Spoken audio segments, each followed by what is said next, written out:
For 8 months, Ethan Cole was a soul shackled by grief, dwelling in loneliness, broken only by his fiercely loyal Jack Russell Terrier, Pip.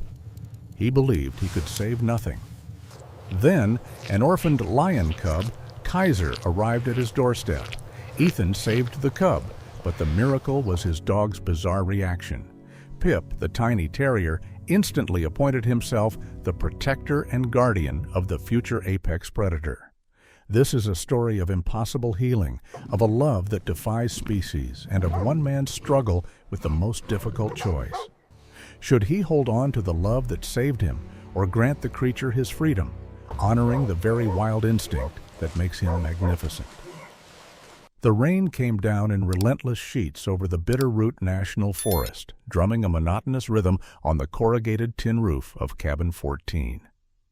Inside, Ethan Cole, a park warden whose uniform now felt more like a costume than a duty, watched the downpour through a streaked windowpane. The cabin was a mausoleum of half-finished tasks and untouched grief. A layer of dust, thicker than it should be for a man who spent his life outdoors, coated the worn wooden surfaces. But the hardest thing to look at was the empty nail above the fireplace where a framed photo used to hang. Ting, a photo of Sarah. Gone 8 months now, in a freak hiking accident just a few ridges over. Ethan wasn't living. He was existing. His daily routine was a series of automatic motions, clocking in, driving the perimeter, clocking out. He avoided the other wardens, especially Dr. Anya Sharma, the sharp-eyed reserve director who seemed to see the depression clinging to him like wet mud. His only tether to the present was Pip, a perpetually energetic Jack Russell Terrier, small enough to fit under Ethan's arm, but possessing a heart the size of the mountain range. Pip sat by his boots, occasionally nudging his hand with a damp muzzle, a silent, furry reminder that not everything had left. The world outside was blurred, much like Ethan's internal state, when the satellite phone on his desk chirped, slicing through the quiet. It was a field report from Ranger Dale, miles south near the disputed ranch lands. "Ethan, we've got a problem. Found a cub, lion, 6, maybe 7 weeks old, barely breathing. Looks like the poachers hit the den and left this one behind." Ethan hesitated. His job was to secure the site, not run a nursery. "Dale, call the sanctuary line. I'll secure the perimeter. They need a rescue crew." Already did. They're 3 days out, weather permitting. This little guy won't last 3 hours. It needs heat and formula now, Ethan. You're the closest. The line went dead, leaving Ethan staring at the phone. A cub. Helpless. Abandoned. The image stirred a familiar, aching pity, the kind that mirrored his own desperate state. He cursed, grabbed a thick blanket and the keys to the truck, Pip barking excitedly at the sudden movement, mistaking it for a walk. 2 hours later, Ethan was back, but the silence in the cabin was different. The blanket now held a tiny, trembling ball of tan fur. Kaiser, as he would soon be called, was impossibly small, his mewling cries pathetic and weak. Ethan prepared a makeshift enclosure in the warm utility room. He mixed formula, his hands, usually so practiced with a rifle or a wrench, fumbling with the tiny bottle. The task demanded focus, a feeling Ethan hadn't had in months. As Kaiser latched weakly onto the nipple, the hollow echo in Ethan's chest seemed to shrink just a fraction. It was then that Pip, who had been observing from a distance with unusual gravity, reacted. The little JRT paced nervously, his low, guttural growl sounding ridiculous coming from such a tiny frame, yet carrying undeniable seriousness.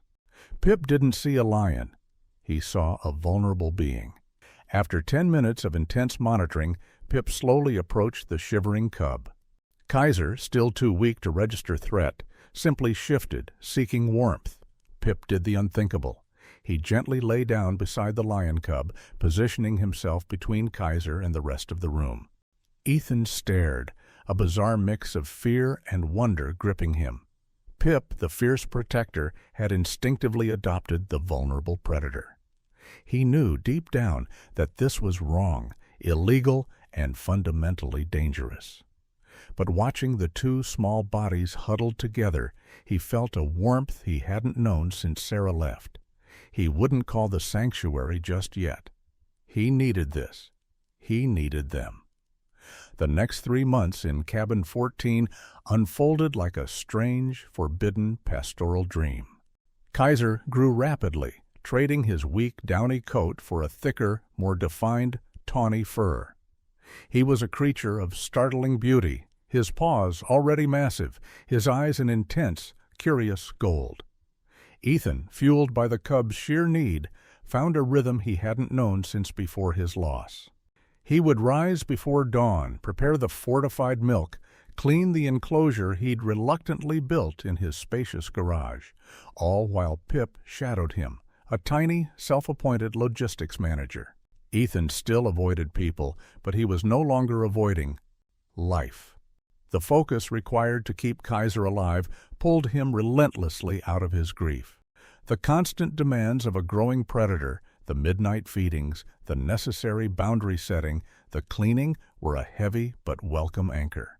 He found himself smiling again, genuinely, when Kaiser, clumsy on his big feet, would miss a pounce, or when Pip, ever vigilant, would herd the cub back into the warm corner of the enclosure using sharp, insistent barks. The relationship between the Jack Russell and the lion was the stuff of bizarre legend.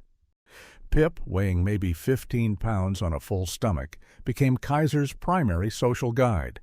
He was the fearless sergeant to the growing beast. Kaiser instinctively deferred to the smaller dog's authority. Pip would nip at Kaiser's ears to break up a bout of rough play, and Kaiser would respond with an apologetic lick. They would often be found sleeping in a tight, tangled ball, the future apex predator using the tiny terrier as a warm, furry pillow.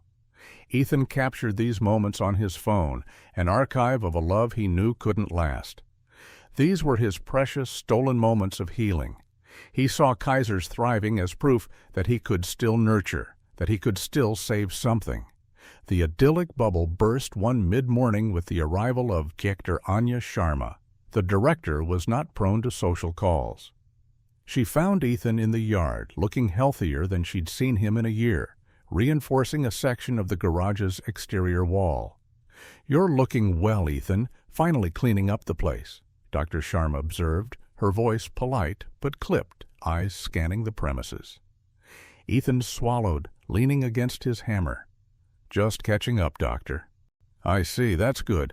Your recent patrol reports have been sparse, and the budget for specialized formula seems to have tripled this month. You wouldn't be running an unauthorized rehabilitation project, would you, Ethan?" Her gaze lingered pointedly on the thick canvas curtain Ethan had hastily draped over the garage door window. "Just a few injured raptors, Doctor. Standard procedure." Dr. Sharma nodded slowly. Her expression ticked unreadable. "Raptors, right. Well, remember the rules, Ethan. A line exists for a reason between care and domestication. We are stewards of the wild, not owners of it. And you especially need to be careful with crossing lines right now. We all worry about you." With that veiled threat, or perhaps a genuine warning, she left, her tires crunching ominously on the gravel driveway. The encounter shattered the illusion of safety. Ethan knew he was running on borrowed time. Kaiser was now over 5 months old, heavy, and his play was turning rough. The hot mini-climax arrived the following afternoon. Ethan was doing paperwork when a sharp yelp pierced the quiet, followed by Kaiser's distinct, low growl, a sound far deeper than a house cat's. Ethan rushed outside. The scene was pure, terrifying instinct. Copper, a neighbor's small, beloved dachshund, had wandered onto the property, drawn by the new, curious scents. Kaiser, who was tethered to a solid post outside the garage, hadn't seen a friendly face. He had seen prey. Kaiser lunged. The tether strained, pulling the heavy post with it, and Kaiser landed inches from the little dachshund, his massive paws pinning the dog to the ground. He wasn't playing. His ears were flat, his tail was twitching, and the cub's teeth, already substantial, were dangerously close to Copper's neck. Pip, however, was already in motion. The tiny terrier, screaming his most ferocious battle cry, ignored the danger and launched himself onto Kaiser's back. He bit down hard on the loose fur behind the lion's ear, a spot where he often nipped during play, but this time it was a clear command to stop. Kaiser's instinct, honed over millennia, clashed violently with his learned behavior from the last few months. The pain, or perhaps the sheer familiarity of Pip's desperate correction, startled him. The lion cub hesitated, his jaws slackening. Ethan yanked Kaiser back by the tether while simultaneously grabbing the terrified, unharmed dachshund. He checked on Copper, then turned back to his lion. Kaiser was panting, his gold eyes wide with a confusion that was almost human. He looked down at Pip, then back at Ethan, guilt warring with the sheer, undeniable thrill of the chase that had seized him moments before. Ethan knelt, heart hammering, and held the terrified Pip close. He looked at Kaiser, no longer seeing a comforting cub, but a magnificent, dangerous engine of the wild. Pip had saved the dachshund, but more chillingly, Pip had saved Kaiser from a premature, tragic end. The incident confirmed Dr. Sharma's warning. The line was crossed. Ethan looked at his fierce, loyal terrier, then at the magnificent lion.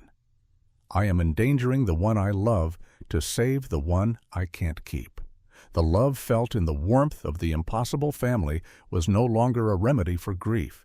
It was becoming a dangerous, ticking clock. Ethan's small, illicit world collapsed around him, following the incident with the neighbor's dachshund. The immediate fear was not the law, but the chilling realization of Kaiser's true nature. He was a machine, finely tuned for survival, and Ethan had been foolish enough to believe he could override millions of years of evolution with a few months of formula and affection. The very next morning, Dr. Anya Sharma arrived, not as a warden, but as an official authority figure, accompanied by 2 park rangers. The dachshund incident, combined with the suspicious, specialized formula expenses, had forced her hand. "I need access to your garage, Ethan," Dr. Sharma stated, her voice tight with professional disappointment. Ethan didn't argue. He slowly pulled back the heavy canvas curtain. The light of day flooded the enclosure, illuminating Kaiser, who was now nearly half the size of Ethan himself, magnificent and undeniably wild. The rangers drew a sharp breath. Dr. Sharma simply stared, a cold, hard logic replacing any hint of sympathy. "He's beautiful, Ethan, and he's a lion. By federal mandate and sanctuary law, he must be transferred. He's past the window for easy intervention. The longer he stays, the harder his transition will be, and the greater the risk to the community and to Pip." She laid a formal document on his desk, a 30-day mandate. Transfer or confiscation. Ethan plunged into a cycle of denial and obsession. He rejected the mandate. He couldn't face another separation, another empty space in his life. He decided he would beat the system by erasing Kaiser's wildness. He started a bizarre, desperate training regime, using Pip as the example. He tried to teach Kaiser to retrieve balls, to heal, to respond to soft commands, behaviors completely alien to a developing apex predator. He even began secretly using a traditional Native American blend of herbs he'd learned about years ago, hoping to mask Kaiser's potent scent from the tracking dogs Dr. Sharma threatened to use. A foolish attempt to make Kaiser invisible to the world that demanded his freedom. The growing tension inside the cabin was palpable. Pip, confused by Ethan's frantic, desperate energy, stuck close to the warden. His protective duties extended to the man himself. The midpoint climax hit with the raw, brutal force of the wild.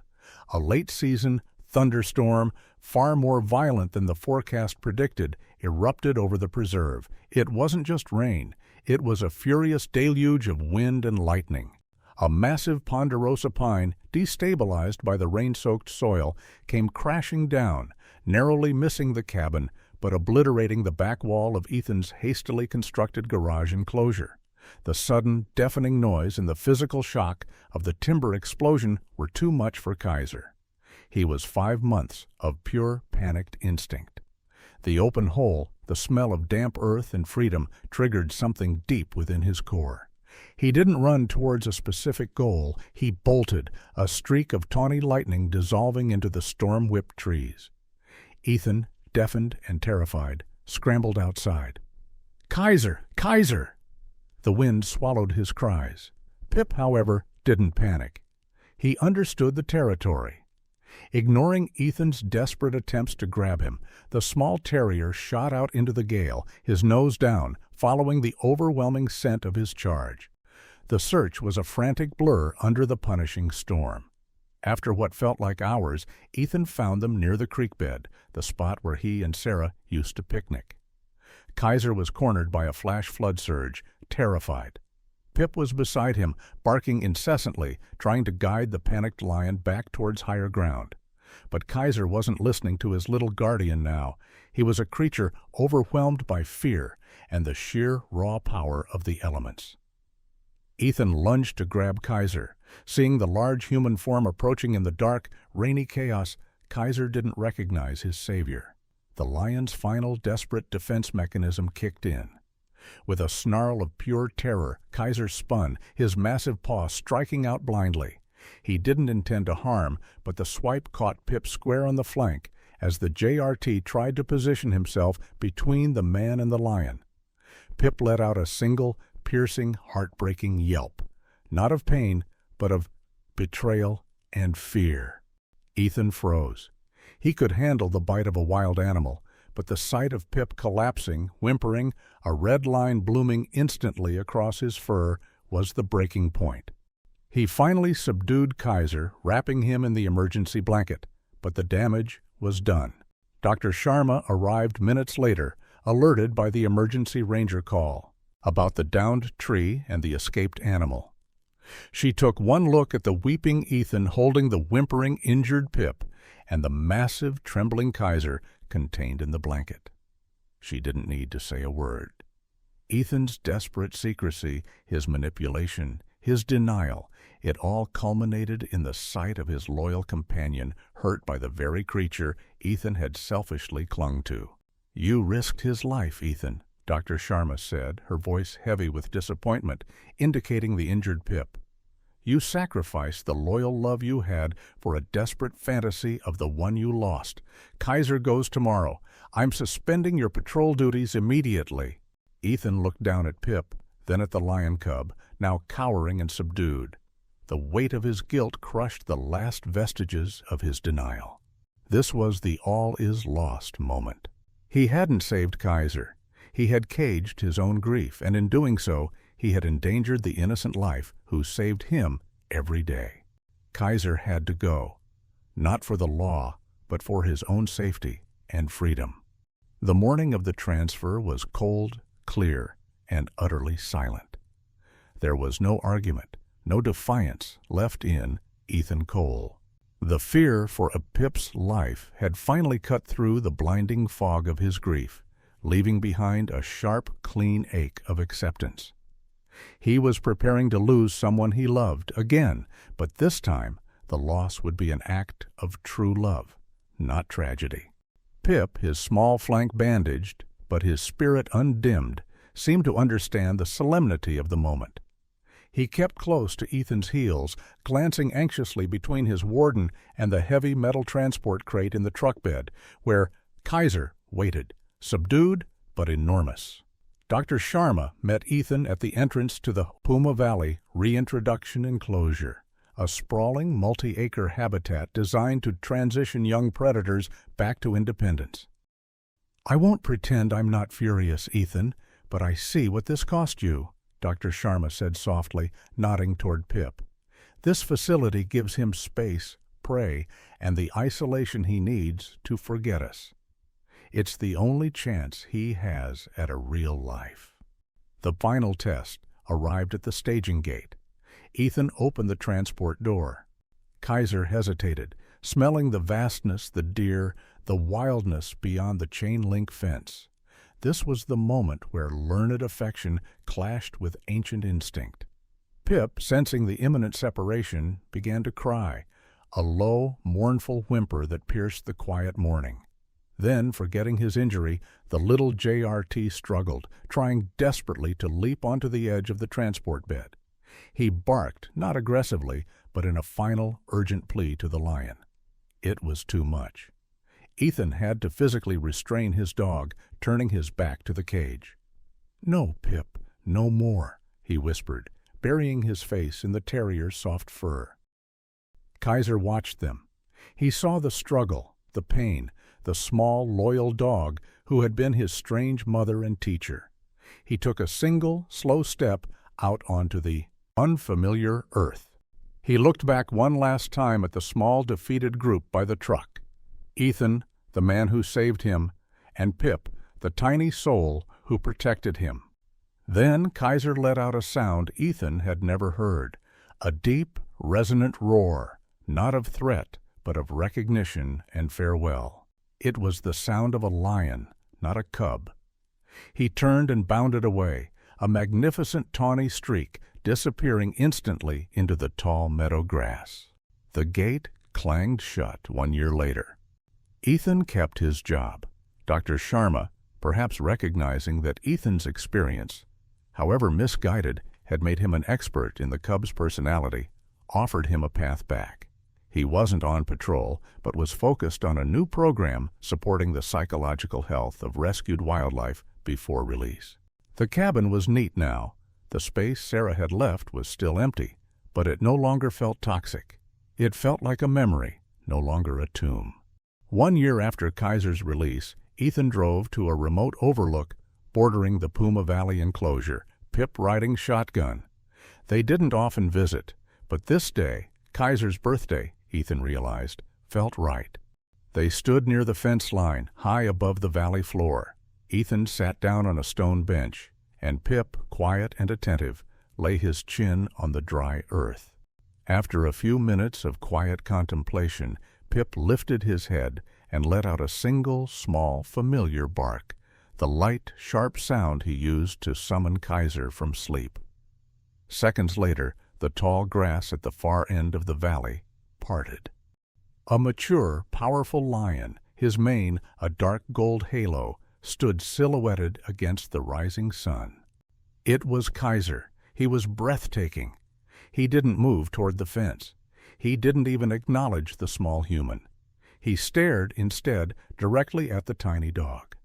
And then, in a gesture that only Ethan could truly understand, Kaiser dipped his massive head in a slow, almost regal nod of recognition, a silent acknowledgement of the small warrior who had raised him.